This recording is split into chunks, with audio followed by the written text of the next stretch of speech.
Criminal report में वाकये की जिम्मेदारी डीपीओ बहावलपुर सैयद मोहम्मद अब्बास पर आयद कर दी गई है, जबकि DSP Jamshed sub inspector Ramzan को भी वाकये का जिम्मेदार करार दिया गया है। रिपोर्ट के मुताबिक ट्रिब्यूनल ने पुलिस टाउट अब्दुल्ला को भी वाकये का जिम्मेदार ठहराया है।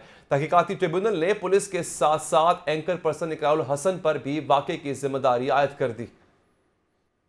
नाज़रीन, बहावलपुर यूनिवर्सिटी के साबिका वीसी हमारे साथ मौजूद हैं और जनाब इकरारुल हसन साहब हमारे साथ मौजूद हैं। मैं आप दोनों का बहुत बहुत शुक्रगुजार हूँ। इकरार साहब, मैं आगाज़ आपसे करता हूँ। सर, आपको भी जिम्मेदार करार दिया गया है और फिर कहा गया है कि वो पुलिस अफसरान भी जिम्मेदार हैं जिन्होंने इस केस को मिस हैंडल किया। क्या कहेंगे सर इस पर आप?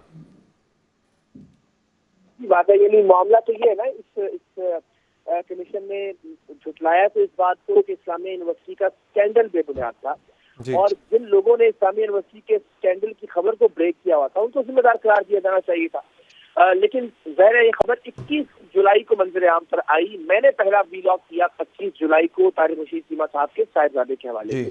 तो साबित ये हुआ कि कमीशन दरअसल इस्लामी यूनिवर्सिटी के स्कैंडल के हवाले से नहीं, जो क्लीन चिट देना थी वो तारिक रशीद चीमा साहब के साहिबजादे को देना थी और जिस शख्स ने साहिबजादे का नाम लिया उसको जिम्मेदार करार दिया गया। जिन लोगों ने इस्लामी यूनिवर्सिटी का स्कैंडल ब्रेक किया उन्हें जिम्मेदार करार नहीं दिया गया। तो सारे मामले में आप देखिए कि किस तरह से तारिक रशीद चीमा साहब के ताकतवर होने, उनके बाअसर होने का सबूत मिलता है हमें इस जुडिशियल कमीशन। अच्छा, मुझे एक चीज समझ नहीं आई इकरार साहब, शाह साहब मुझे बताइएगा, जिम्मेदार किस चीज के हैं आप? ये मतलब क्या पुलिस ने और आपने मंशात रखी थी यूनिवर्सिटी में जाके, इस चीज के जिम्मेदार है कि खबर क्यों ब्रेक की, इस चीज के जिम्मेदार है? नहीं, देखिए, जिसने खबर तो इस्लामी यूनिवर्सिटी की पहले ब्रेक हो गई, ऐसे 21 जुलाई को ब्रेक हो चुकी थी ना भाई। हाँ जी। तो अगर तो इस्लामी यूनिवर्सिटी के स्कैंडल को झुटलाया गया है तो उसकी खबर ब्रेक करने वालों को जिम्मेदार करार दिया जाता ना। जिम्मेदार करार दिया जा रहा है जिसने गुस्ताखी और जुर्रत की तारिक रशीद चीमा साहब के साहिबजादे का नाम लेने की। ठीक है। तो यानी आप ये देखिए इस मुल्क के अंदर क्या दो रुखी है कि एक मुअज़्ज़ज़ जुडिशियल कमीशन एक ताकतवर वजीर के बेटे के लिए ये सारी कार्रवाई सर अंजाम देता है और जिस शख्स ने उसके बेटे का नाम लिया है उसको सिर्फ जिम्मेदार करार देता है। उसके अलावा पाकिस्तान का सारा मीडिया बरी जिम्मा, उसके अलावा सारे अखबारात भी बरी जिम्मा, सारे एंकर्स बरी जिम्मा, सारे रिपोर्टर्स बरी जिम्मा। हाँ, जिसने ये गुस्ताखी की कि तारिक रशीद चीमा साहब के साहिबजादे का नाम लिया उस पर जिम्मेदारी आयद की। और मैं ये जिम्मेदारी, मैंने सच बोला इस मामले में, मैं वो जिम्मेदारी कबूल करता हूँ। और सबसे बड़ी बात है कि जिस शख्स को आप जिम्मेदार करार दे रहे हैं, मैं अलीगर साहब, मैं आपके प्रोग्राम में अल्लाह और उसके रसूल को गवाह बना के आपको बता रहा हूँ कि मुझसे इस कमीशन ने नहीं राब्ता किया किसी भी तरह से कि मैं जुडिशियल कमीशन की कार्रवाई का हिस्सा बनता और उसके यानी मेरी अदम मौजूदगी में आप मुझे जिम्मेदार ठहरा रहे हैं। और मुझे कहा जाता है कि जी आप खुद पेश हो जाते, आप खुद वो शवाहिद और सबूत रखते, तो मुझे बिल्कुल अंदाजा था कि जुडिशियल कमीशन किस तरह से एक शख्स और उसके ताकतवर बेटे की को बेल आउट करने के लिए ये काम कर रहा है। तो मैं ऐसे प्रोसेस का खुद हिस्सा नहीं बनना चाहता था, इसमें मैं शामिल होता और नतीजा मुझे पता था। ठीक है। इकरार साहब, मैं ये आपका पॉइंट ऑफ व्यू भी सर बिल्कुल है और इस पे अभी हम और बात भी करेंगे। सर, हमें साबिक वीसी इस्लामी यूनिवर्सिटी ने ज्वाइन किया। अतर साहब, बहुत शुक्रिया आपका। अतर साहब, आप पे बहुत इल्जाम लगे, आपका मीडिया ट्रायल भी हुआ, अब ऐसा लग रहा है जैसे मामला आपकी एक्सोनरेशन की तरफ जा रहा है। सर, क्या कहेंगे आप? अतर महबूब साहब, सुन पा रहे हैं सर आप मुझे? जी प्लीज सर, आपका मौक़िफ़ क्या है इस पे? जी आ रही है जी। मैं अपना मौक़िफ़ पेश करना चाहूँगा इस रिपोर्ट के हवाले से, जो जुडिशियल कमीशन की रिपोर्ट पेश हुई पंजाब कैबिनेट को और इंडोर्स हुई।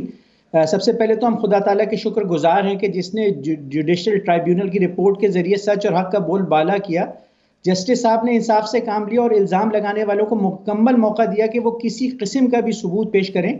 कई हफ्तों इंतजार करके और खुली अदालत लगाकर जस्टिस साहब ने भरपूर वक्त दिया, लेकिन चूंकि झूठ के पांव नहीं होते इसलिए कोई सबूत सामने ना आ सका, क्योंकि इल्जामात खुद साख्ता थे और मज़मूम मकासद के तहत लगाए गए थे। इस बोगस स्कैंडल को मनाने वालों ने अव्वलन तो इस्लामिया यूनिवर्सिटी बहावलपुर को और उसमें 2019 से 2023 तक होने वाली बेमिसाल तरक्की, हमजहती तरक्की को दागदार किया, तो दूसरी तरफ खित्ते जनूबी पंजाब की बेटियों और बहनों के ऊपर इंतहाई बेहुदा और बूदे किस्म के इल्जामात लगाए। मजीद ये कि इन बूदे और बेबुनियाद इल्जामात ने पाकिस्तान के तमाम आला तालीमी इदारों के मुंह पर कालक मल दी। बादियों नज़र में ये झूठे इल्जामात लगाने वालों की बीमार और मुजरिमाना सोच की अक्कासी होती है सन 2019 से 23 के दौरान इस्लामिया यूनिवर्सिटी बहावलपुर की हमअजहती तरक्की में तलबा की तादाद का 13,000 से 65,000 हो जाना ज़्यादा बड़ी बात नहीं थी, बल्कि ये बड़ी बात थी कि जो 13,000 बच्चे थे 2019 में, उसमें 3,500 बेटियां पढ़ती थी, जबकि जो 65,000 थे उसमें 27,000 बेटियां पढ़ती थी। इस झूठे स्कैंडल को बनाने वालों ने खित्ते की समाजी और मुआशरती तरक्की को रोकने की कोशिश की। विमेन एम्पावरमेंट, जो कि हमारे मुल्क की तरक्की के लिए शदीद अहम है, इसको रोल बैक करने की साजिश की। इन सब हक़ाइक़ से पता चलता है कि जुडिशल कमीशन की रिपोर्ट में जिन पुलिस वालों और सोशल मीडिया पर्सनस को मुल्ज़िम करार दिया गया है और शामिल तफ्तीश करने के लिए कहा गया है, उनसे तफ्तीश करके मज़ीद पसे पर्दा इदारे और शहर में मौजूद साजिशी अनासर को सामने लाया जाना चाहिए। हमारा भरपूर मुतालबा है कि इस साजिश के पीछे जो तमाम किरदार हैं उनको आश्कार किया जाए। ठीक है, ठीक। इकरार साहब, ये तो कोई साजिश है, अब मुझे आपकी समझ में आ रही है, आप इस साजिश का हिस्सा कैसे बन गया पूरे का पूरा मीडिया?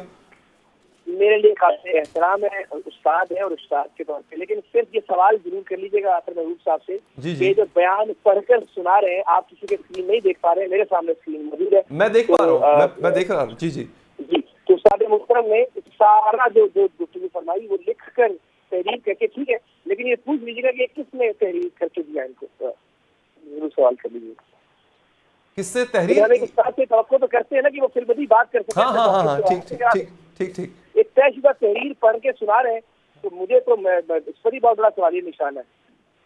अच्छा, चलिए, वैसे आपका सवाल थोड़ा ओपन एंडेड रह गया, इसका जवाब इंशाल्लाह अगले प्रोग्राम में लेंगे। शाह साहब, बहुत शुक्रिया सर, आपने प्रोग्राम के लिए वक्त निकाला।